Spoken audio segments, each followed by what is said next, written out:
Today I am reading from the 10th book in the Left Behind series.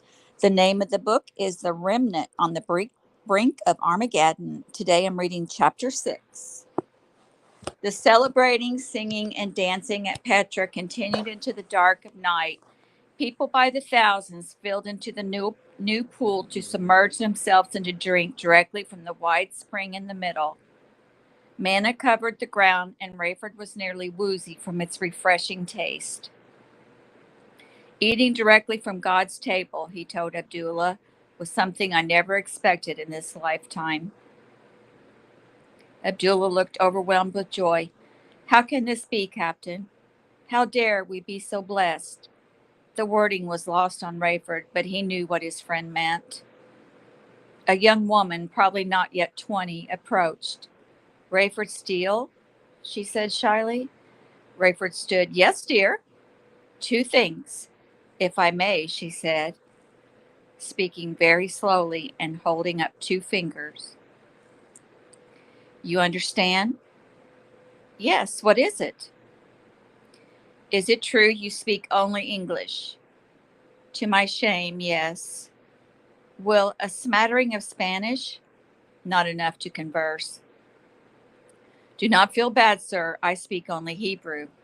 Well, your English is lovely too, young lady. You do not understand. I understand you perfectly. You speak English beautifully. She laughed. You do not understand. Abdullah leaned in, chuckling. And you are funny, young one. Speaking Arabic and yet talking about knowing only Hebrew. And Rayford, how is it you know Arabic? The girl threw back her head and laughed again. We all speak in our own languages and understand each other perfectly. What? Rayford said. Wait. Sir, I speak only Hebrew. And Arabic, Abdullah corrected. But no, I was forbidden to learn Arabic. I need to lay down, Abdullah said. You said there were two things, Rayford said. Yes, she said, holding up two fingers again. Two. Rayford put a hand over her fingers. No need, I understand you. She laughed. The second thing, and now she spoke more quickly, is that Dr. Rosenzweig and Ben Judah request an audience with you. With me? I should request an audience with them. I'm sure they are very busy. They asked me to fetch you, sir. Rayford followed her over piles of rock that had been blown to pieces by the bombs. Just inside a cave, by light from a torch lodged in the wall, Chaim and Tyson sat with several older men. Tyson introduced Rayford all around and said, The one we have been telling you about. The men nodded and smiled. Praise the Lord, Rayford, Tyson said. Continually, Rayford said. But forgive me if I am preoccupied. Tyson nodded again. I, too, await word from our compatriots in Greece, and yet even now the Lord quiets me with his peace and confidence. He may be trying to communicate the same to me, brother, Rayford said, but that one of them is my daughter may affect my faith. Tyson nodded again and smiled. Possible. But after what you survived here today, is it not fair to say that any breakdown in communication between you and the Lord has to be your fault? Well, that goes without saying. Oh, by the way, I am speaking Hebrew and you are. I know, brother. I have been all through that with the young lady. The others laughed and one said, My daughter. Lovely, thank you. Chaim and I have been talking with these brothers about plans, Tyson said. We will be praying for the Tribulation Force members all over the world and are eager to see how God delivers them. But everyone needs accountability, and as Chaim and I are accountable to you, oh, Tyson, no, surely we're way past that. You've been the spiritual leader of the Tribulation Force for some time and of the Worldwide Church of Christ for almost as long. No. Now, Rayford, hear me. Begging your pardon, sir. You always flattered me by deferring to me as the titular leader of the Tribulation Force, but please. These men, Rayford, are a good start for us here. They are the core of a group of elders I hope will eventually arise to help Chaim with the daily decisions, but they are naturally new to the faith. As I am, Tyson. Surely you're not suggesting. Excuse me, Rayford, but you forget none of us is terribly mature in the faith. In years, anyway. I am not going to insult your intelligence by implying that I will seek your counsel on the scriptures, though I cannot deny I have learned from you. But God put you in a strategic place for me at a very dark time in my life. If you do not mind, I would like to run past you some thoughts regarding the immediate future and get your feedback.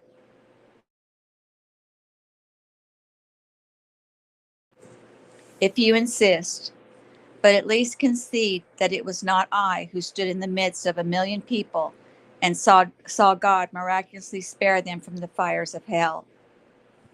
Tyson looked at him with a twinkle in his eye, then turned to the other men. They laughed uproariously. Chaim pointed at Rayford and chortled, "Was it not you?" Then my eyes fail me. He turned to Ben Judah. "Tyson, did I not see this very man standing in the midst of us and could have not seen what God did?"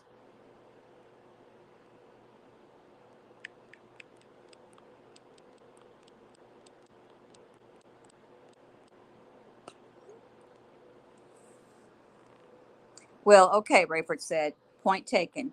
But I was not the reason the enemy attacked Tyson. You and Chaim were. And I was not preaching, not praying, not standing there full of faith when the bombs fell. Truth be told, my faith is stronger in the aftermath than it was in the fire." Tyson fell serious and ran a hand through his beard, studying Rayford. "You would make a good Israeli," he said. Rayford shrugged. Zeke was going for the Egyptian look, but whatever. "No, I mean, you argue like my countrymen. We could debate all night, and even when you are wrong, still you argue." That brought more laughter from the others. "All right, Tyson, I don't know why you would want to hold yourself accountable to one you find it so easy to ridicule. All in good fun, my dear brother. You know that." "Of course, but anyway, I'm listening." Mac pulled his phone from his pocket and turned it on. "What are they doing, Socrates, your pals? Checking us out?" Socrates shrugged. "Come on, you won't hurt my feelings. They trying to make sure we're legit, that we're not going to jump them, embarrass them, what?" Mac punched in Chang's number. "There are no cells out here, sir," Socrates said. "You won't get through to anyone." "Well, I wouldn't if I had bad technology, would I? But what if I had a phone juiced by the sun and bounced by the satellites? Then I wouldn't care whether you've got cells in the woods here, would I? But you won't be able to reach the commander unless... This is Chang, Mac. You okay?" "I'm fine, Supreme Commander, sir. Just checking in to see if my phone works all the way to New Babylon." "Loud and clear, Mac. Talk to me. What's going on? You in trouble? What can I do?" "Fine, sir. How's the weather there?" Chang said, "I've got my screen open to the GPS and I'm tracking you and Janai and Irene right to where you ought to be." "Hang on, boss, just a second." Mac pretended to tuck the phone to his chest, but he held it lightly enough so Chang could hear. "What did you just say, Socrates? That I couldn't use my phone in the woods?" "Yeah, well, obviously you can with the satellite and all, but you couldn't talk to somebody unless they had the same thing, is all I was saying." "Who would I want to talk to here with my fancy phone who wouldn't have one?" Socrates paled. "Well, like I don't have one. Who else? My partners don't either. We have regular." "Thought I was going to call one of your partners, did you?" "Well, no, of course not. Not unless their boss gave me their number, right?" "Right. But even then, I couldn't call them out here, could I?" "No, that's all I was saying." "You were saying something else, weren't you, Socrates?" "No, I was just talking." "You thought I was calling Commander Stefanak, didn't you?" "No, didn't you?" "Yes." "But you didn't think I could reach him." Socrates nodded miserably. "But how would you know that?" "I was guessing." "I can't get through to him in Potomac in the middle of the cells?" "You probably can." But he's not there, is he? How would I know? Because he's in the woods, isn't he? Silence. Isn't he, Socrates? He shrugged. So how did he let you and your team know I was coming? Couldn't call you, could he? I am so stupid. I'll grant you that, Socrates. Not living up to that name anyway, wouldn't you say? Mac turned back to the phone. Sorry to keep you, Chief. I'm way ahead of you, Mac. I can beam a signal to that phone of Stephanic's that will make the bells and whistles blow even if I can't talk to him on it. He'll get a text that Deputy Commander Conrad, who reports directly to Security and Intelligence Director Akbar, wants to talk with him immediately. Sounds good, Chief. I'll talk to you later. Things are going fine here. When he calls, I will use the voice modulator that can make me sound like an old German, and I'll tell him that Akbar himself is holding him personally responsible for giving Howie Johnson access to Sebastian. Perfect. And if he doesn't call, I'll have that on his phone's readout in time to help you out. Got you covered, Mac. Ain't that the truth, Commander? Mac slapped the phone shut. Let me have the walkie-talkie, friend. You're going to get me killed. Who, me? Nah, you're a dead man anyway. Say so yourself. Are you going to kill me or let her? Mac shook his head. I'll leave that to your partners. Look on the bright side. If they're as effective as you are, you'll be eating breakfast in the morning as usual. Socrates stared at him. You eat breakfast, don't you, Socrates? The man nodded. Excuse me, Max said, and pretended to mash the button on the walkie-talkie. Now hear this, Plato, Aristotle, and Elena. I don't want to talk to any of you. I want Nellie Stepanot. Now, Nellie, I know you're close by and I admire your creativity going by the book and all. I'm not even insulted that you're checking up on me. I'll make you a deal. When you get confirmation that me and mine are all we claim to be, I want you to personally bring Sebastian to me. You know where I am, and bring that team of philosophers out from under their rocks so I can see them. If you can't get that done, Nellie, I promise not to take your command. Oh, and Nelson, that's an order, and you've got 30 minutes. Mac turned and gave Chloe and Hannah a look. Now, Socrates, you're free to go. What are you saying? You heard me. Go on, get out of here. Socrates struggled to his feet, then bent to pick up his weapon. That stays, Max said. My radio then, he said, reaching. Uh-huh. I'll keep that too. Where will I go? Max shrugged. That's up to you. Socrates sat at the edge of a flimsy table and rubbed his knee. I am a man with nowhere to go. You want to be here when? The man stood quickly, teetering. No, no. But it is so far to town and with no protection or radio. I can't help you, friend. You're part of an operation that didn't follow orders. You're lucky to be cut loose, considering the options. If you want to be here when the rest of the team... Oh! Socrates hobbled to the front door. Max signaled Chloe with a nod to watch him. He gingerly stepped through the wood chips and splinters and made his way out. Follow him, Max said, till you're sure he's headed toward town. Hannah, check the perimeter. I'll clear this place, and we'll meet by the weapons out front. Rayford felt a fool sitting in a cave, high on having personally lived through an Old Testament miracle, worrying about Chloe and entertaining even the possibility that Tyson Ben Judah himself should seek his opinion. He knew he would be reunited with his daughter regardless, but was it wrong to wish her spared from a painful, violent death? You and Abdullah need to decide what you will do, Rayford, Tyson said. You are welcome to stay, of course, but I do not know how practical it is to expect you to oversee the tribulation force from here. Our computer people tell me that David Hasid and Chang Wang have somehow already put in place here the basis for a mighty technological center, and that the bombs had no effect on the hardware or the software. Are you serious? Rayford said. The electromagnetic pulse from the missile alone should have fried everything. Everything is fine, praise the Lord. So you could conceivably keep track of everyone from here, but that is your call. Oh, I will be leaving, Rayford said. I can't say when yet. I do worry about your returning to Chicago, Tyson. That is precisely what we have been discussing, Rayford. We do not know if it makes sense for any of us from there to attempt to return. Would not you and Abdullah be under as much scrutiny as I? Without another miracle, how could we return to the safe house without giving away its location?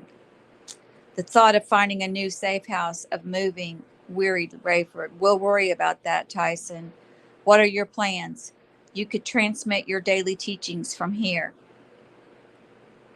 Chaim interrupted. That is my wish, and that of the elders here, and I dare say the rest of the people. I do not know, Tyson said.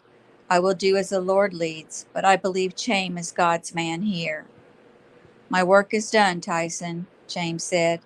God did it in spite of my feeble efforts, and here we are. I shall hand off the baton to you, my former student. I remain your student, Doctor, Tyson said. Gentlemen, Rayford said, the mutual admiration is inspiring, but doesn't get us anywhere. This place needs leadership, organization, mediation. If you stay, Tyson, you should be protected from responsibilities that interfere with your teaching here and to your internet audience around the world. The elders nodded. Perhaps among us, James said, we can ferret out young people with these gifts. I am willing to administer, coordinate a bit, but I am not a young man. This is a city, a country unto itself. We need a government. God provides food and water and clothes that will not wear out, but I believe He expects us to manage ourselves otherwise. We must organize and build, and admittedly only for the short term, but still. Maybe, Rayford said. That very work is God's way of occupying your time here. Living together, getting along, functioning in harmony will be a full-time job.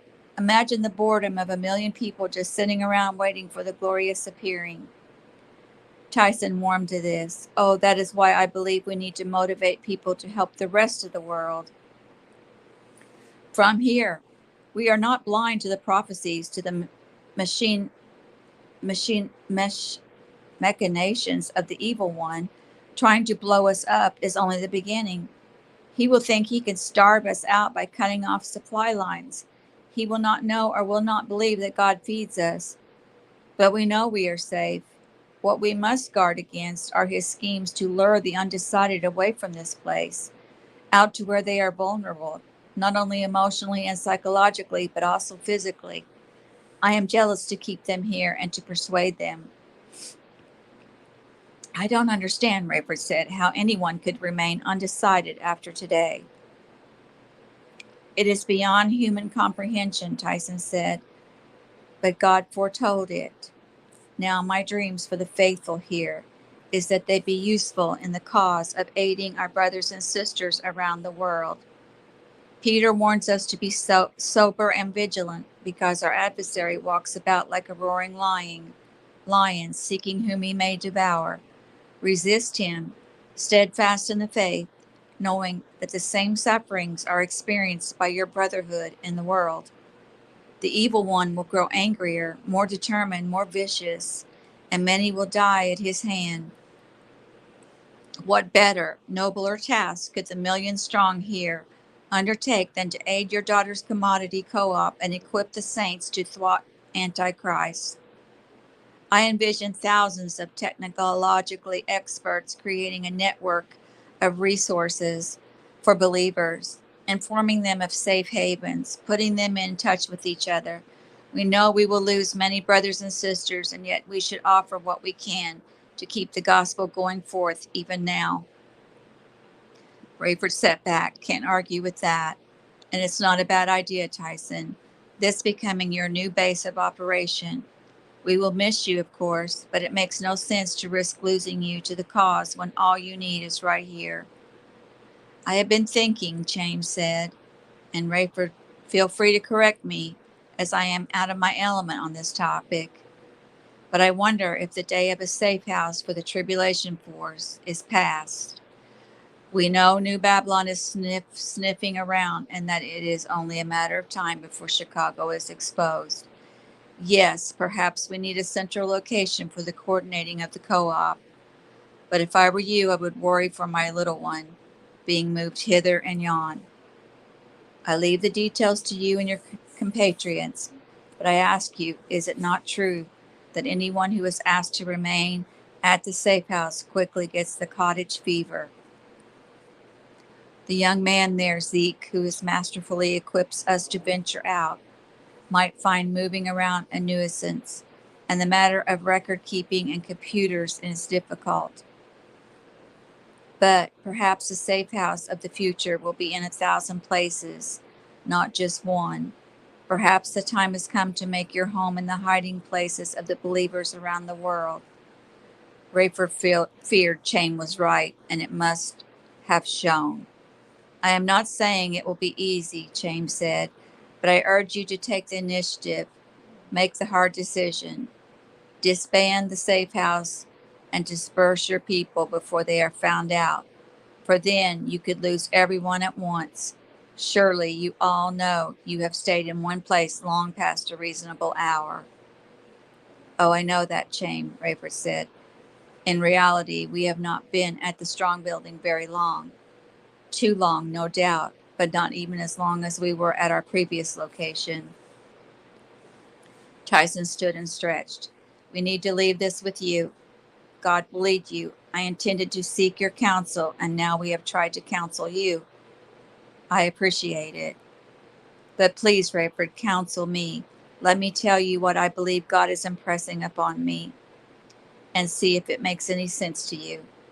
I know it will jar the sensibilities of many hearers, and yet I dare not casually disregard it.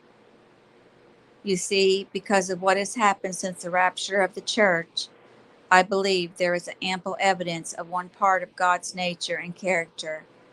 Clearly, this is a time of judgment, even of wrath. We are in the middle of the last 7 of the 21 judgments of God, and we even endured one he himself refers to in the scriptures as the wrath of the Lamb. It would be easy for a preacher to illuminate and drive home the truth of God's impatience, his judgment poured out on his enemies, his demand for justice for the blood of the prophets. But I have come to the conclusion that all this goes without saying. Yes, this is the last chance. Yes, everything has been telescoped into 7 last years, and we are already well into the second half of that. God will do what God will do, but I am jealous to protect his reputation. Oh, I know he does not need me, does not require my assistance. I am humbled to the depths of my soul that he has seen fit to allow me any role in ministering to the nations. But a profound and seemingly contradictory message presses on my heart. I believe it is of God, but it is such a paradox, such a dichotomy, that I dare not run ahead of him without the counsel of and wisdom of my spiritual family. Tyson massaged his temples and began to pace. Gentlemen, he said, walk with me. The crowds will press if you leave here, someone said. They will see we are engaged, I am sure. Tyson said, let us not make a spectacle. Surround me and let us move away from the masses. The people still frolicked around the spring, while others filled containers and gathered manna. Rayford joined the elders and Chaim, and casually moved into a ravine and down a rocky slope. When they were clear of others, Tyson talked as he walked. I am not unaware that I have been bestowed a great privilege.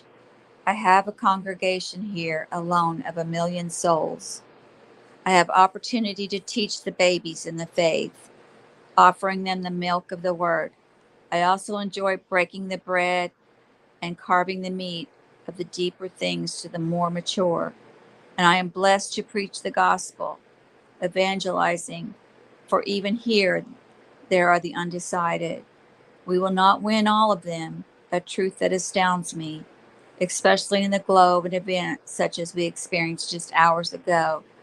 But the point is, God daily refreshes me and allows me, expects me to exercise all the gifts he has bestowed on a pastor teacher. When Tyson stopped, the rest stopped. He sat on a rock and they gathered around him. It may sound strange to you all because I have said many, many times that this is the worst 7-year period in the history of mankind. But in many ways, I count it an almost limitless benefit to be alive right now. Technology has allowed me a congregation, if the figures can be believed, of more than 1 billion by way of the internet. Someday in heaven, I will ask God to let me get my finite brain around that figure. For now, it is too much to take in. I cannot picture it, cannot tell you how many 100,000 seat stadiums it would take to house them all. Well, of course, I know that 10,000 such stadiums would equal 1 billion people, but does that help you picture it in your mind? Me neither. Now, let me tell you what weighs on me when I think of the responsibilities I have to such a congregation. I believe the time has come to stop talking about the judgment of God. There is no denying it. There is no pretending that his wrath is not being poured out. But I have come to the conclusion that the whole message of God throughout the ages is an anthem to his mercy. Most of you know that this comes from a man who saw his beloved wife and children murdered. Am I saying that the holiness of God is less important than the love of God? How could I, when the scriptures say that he is love, but that he is holy, holy, holy? I am merely saying that I will let God's justice and judgment and wrath speak for themselves, and I will spend the rest of my time here championing his mercy. It seemed to Rayford that Tyson took the time to look into the eyes of everyone who had heard him. He could have gone on, defended himself in his novel opinion, but he simply finished by saying, "You have until noon tomorrow to correct me if you believe I am a wayward brother. Otherwise, my teaching begins, and you know my theme." Buck was sympathetic to Albie.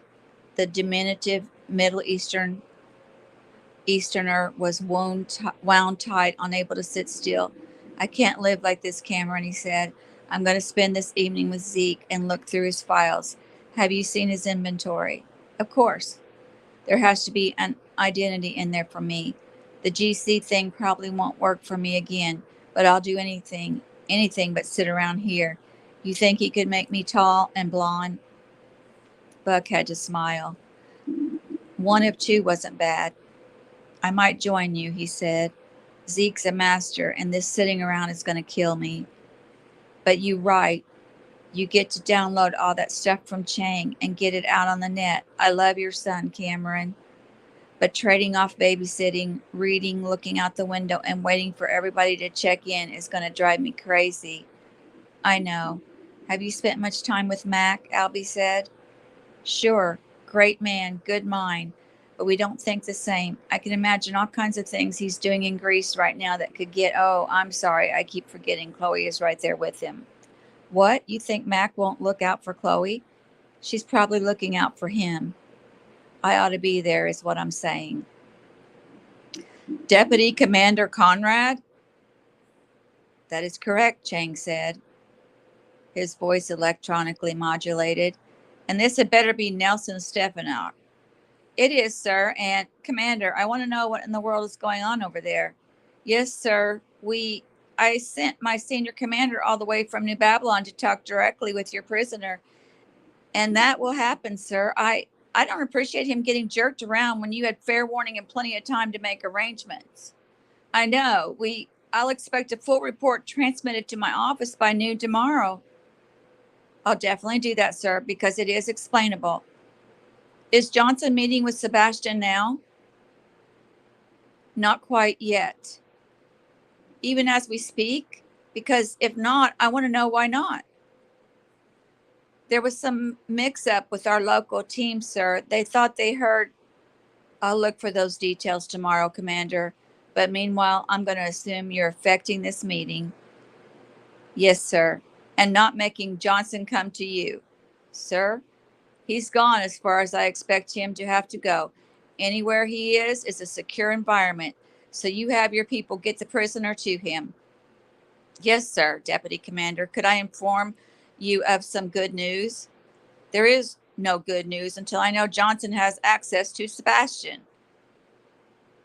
I just wanted you to know that we have located the Central Underground headquarters in Potomac and plan to raid it at midnight. And that is the end of chapter 6. Next, I'll be reading chapter 7. Thank you for joining me and have a wonderful day.